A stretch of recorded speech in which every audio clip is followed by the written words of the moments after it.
Firman Tuhan hari ini berbicara tentang orang-orang yang belum mengenal Kristus.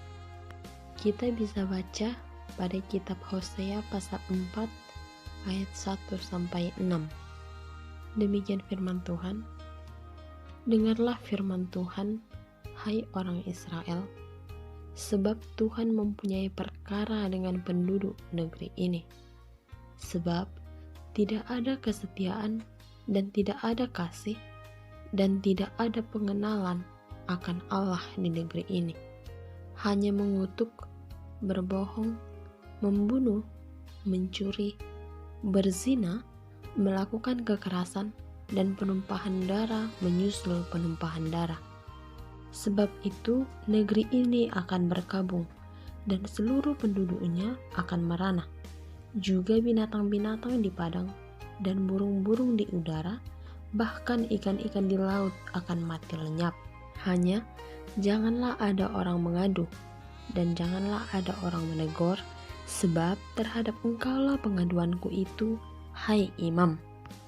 Engkau akan tergelincir jatuh pada siang hari, juga nabi akan tergelincir jatuh bersama-sama engkau pada malam hari, dan aku akan membinasakan ibumu. Umatku binasa karena tidak mengenal Allah, karena engkaulah yang menolak pengenalan itu, maka aku menolak engkau menjadi imamku. Dan karena engkau melupakan pengajaran Allahmu, maka aku juga akan melupakan anak-anakmu.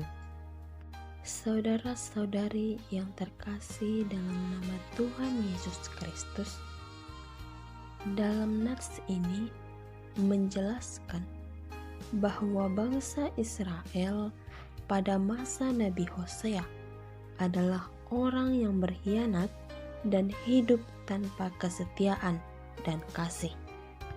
Dalam nats ini juga ditunjukkan bahwa mereka suka mengutuk, berbohong, membunuh, mencuri, dan melakukan kekerasan. Itulah kejahatan yang dilakukan oleh bangsa Israel. Kehidupan mereka pada waktu itu membuat mereka jatuh ke dalam dosa dan hukuman. Padahal dalam nats ini, Nabi Allah Hosea menyerukan tentang pentingnya mengenal Allah, pentingnya memiliki pengenalan yang benar, memiliki pengetahuan yang benar tentang keberadaan Allah. Hosea juga memberitahukan bahwa segala dosa dimulai dari ketidaksetiaan sampai pada pembunuhan yang menggambarkan Israel yang jauh dari Allah. Saudara-saudariku yang terkasih, apa yang terjadi di zaman Hosea ini juga terlihat sangat jelas memiliki kesamaan dengan kondisi negeri kita Indonesia. Kejahatan yang digambarkan dalam nats ini dilakukan oleh bangsa kita di hadapan Allah. Banyak terjadi kekerasan, pembunuhan, hawa nafsu, pergaulan bebas, dan sebagainya. Hal ini menunjukkan bahwa kita masih dikuasai oleh kuasa gelap. Tidak hanya itu saja. Dalam kehidupan ini, seiring dengan perkembangan zaman yang begitu pesat, maka banyak orang punya kecenderungan untuk mengikuti sesuatu yang sedang ngetren. Dan banyak generasi muda saat ini terhanyut dalam zaman tersebut. Padahal sesungguhnya banyak hal baik yang boleh mereka lakukan ketika mereka mengikuti zaman itu secara baik dan benar. Saudara-saudariku yang terkasih, ada 3 hal yang menandakan hidup kita masih cenderung dalam kuasa kegelapan. Yang pertama ialah sulit untuk mau mengasihi. Dalam 1 Yohanes 4 ayat 8 dapat kita lihat, barang siapa tidak mengasihi, ia tidak mengenal Allah, sebab Allah adalah kasih. Yang kedua ialah cemas akan hari esok. Dapat kita lihat pada Matius 6 ayat 31 sampai 33.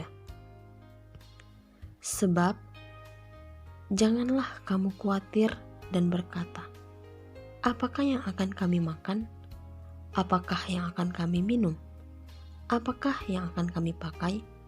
Semua itu dicari bangsa-bangsa yang tidak mengenal Allah.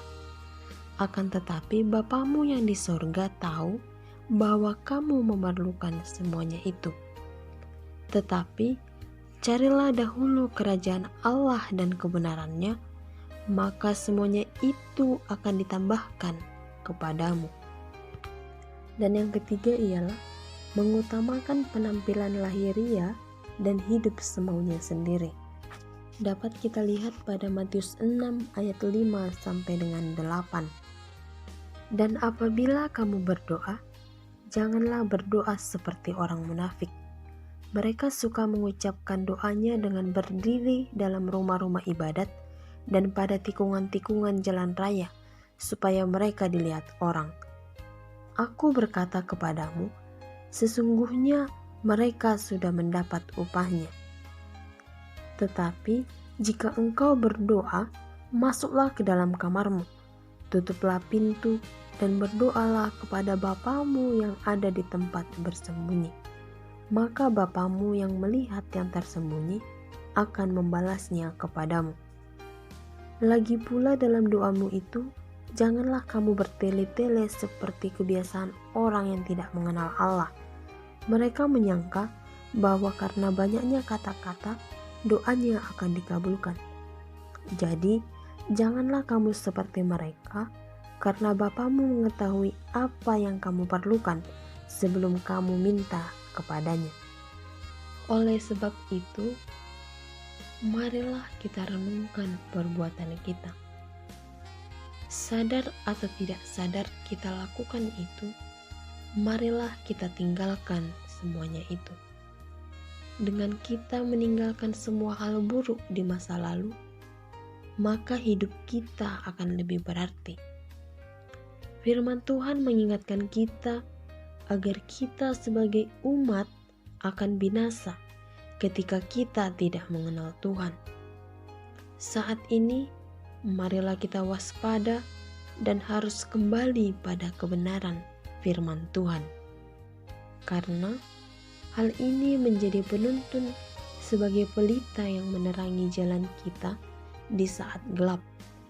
Fokuslah pada pengajaran yang mengajak kita untuk berharap dan bersandar pada Tuhan, serta membawa kita pada pengenalan yang benar dalam Kristus, agar kita tidak binasa.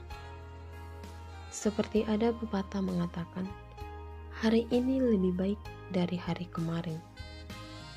Tekadkanlah itu dalam dirimu, maka akan damailah hidupmu. Amin. Tuhan Yesus memberkati.